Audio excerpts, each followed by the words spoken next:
Today's question is from Co-op and it says, why do people obsess over their partner's ex and how to stop it? The ex tried to get back together with your partner, but your partner refused to even talk to them and stayed faithful to you and reassured you. So why do you still obsess? I guess I don't completely understand if your partner's ex is doing this or if you are the ex and you're obsessing over your last partner.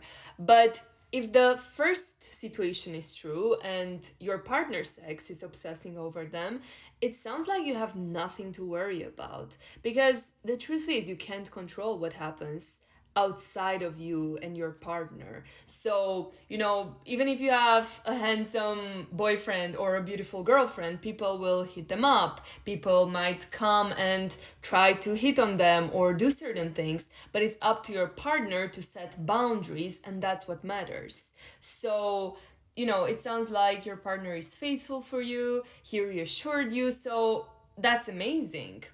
But if the second instance is true and you're asking, how do you stop obsessing over your ex? Then here are a few tips. First and foremost, I would ask myself, why do I still obsess over my ex? Why do you obsess over an unavailable person that made it clear that they don't want me? And why am I focusing all of my energy on that person? A lot of times, obsession is a trauma response or a coping mechanism. So, for instance, if in your childhood, let's say you had a lot of trauma, you had a rough childhood, and you needed to escape, you needed to detach from this world because it was unbearable. A lot of kids, what they do is they kind of flow into this fantasy world. They start creating and building up this fantasy reality because their reality sucks. So we take on this strategy into our adult life. And it's very easy to fantasize, to build up scenarios about someone that is not available, that's not there. Because if they're there, you can't do that. But if they're your ex or if someone that's unavailable to you, then you can easily build them up in your head. You can easily build up scenarios and fantasies about them. So, this is usually a form of escapism.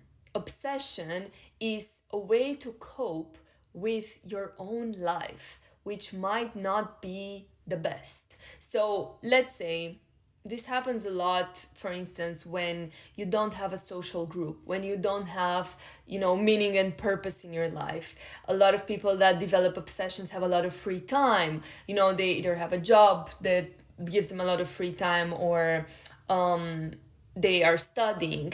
You hate your job. If your life sucks, if you don't like your own life, if you're, I don't know, stressing out a lot, or you're depressed or you're not enjoying life, that is a form of escapism, thinking about someone else.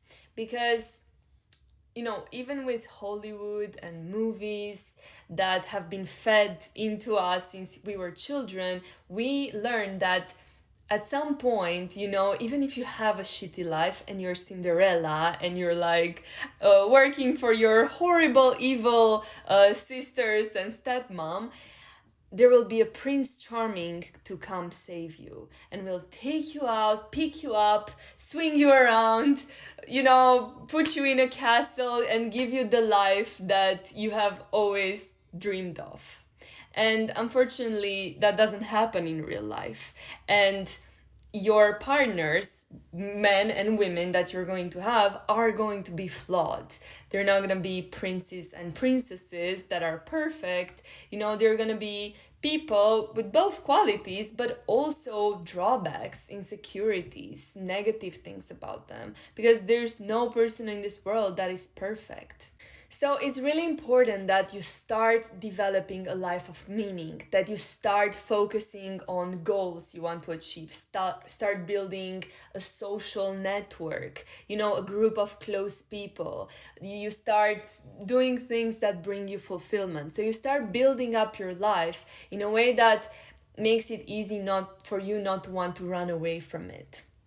Now, the other thing is a lot of people who obsess over their ex or over someone they've been in a situationship with, doesn't matter, is a lot of them project childhood feelings into their current breakup.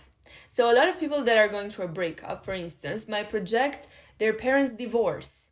You know, the feelings of abandonment they had when something in their childhood happened, when their dad left, when their parents got divorced, when, I don't know, they switched schools and they lost all of their friends. So they feel the same level and the same feeling of maybe abandonment, sadness, loss of control. They might feel powerless. There's a lot of old feelings that come up, you know, during a breakup that are not actually related to current reality. These are old feelings that you experienced when maybe you were 10, but you're experiencing them again now when you're 30, maybe.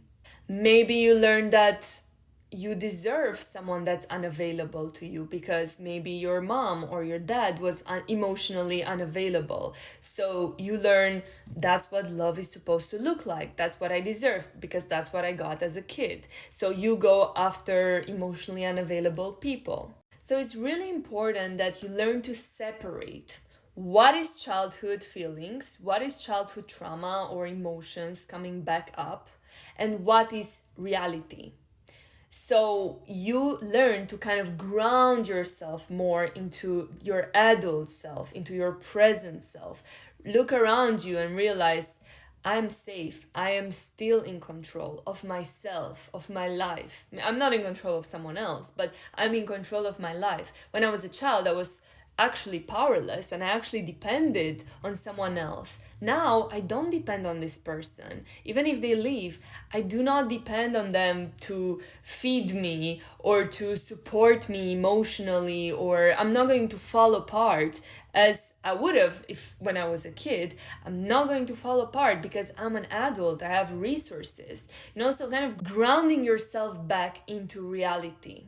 I would also encourage you to engage in some cognitive restructuring, which means start seeing the whole situation from a different angle. Start seeing your ex from a different angle. So stop romanticizing the past or how the relationship was. Stop seeing yourself, you know, as someone that's gonna fall apart, or you know, a lot of times we tell ourselves I can't live without this person. It might feel real, but start seeing things from a more realistic lens. Is it real that I can't live without them? Really? You know, it might hurt, but eventually I am going to move on. You know, kind of having this future perspective. You know, start seeing the whole relationship from a different angle.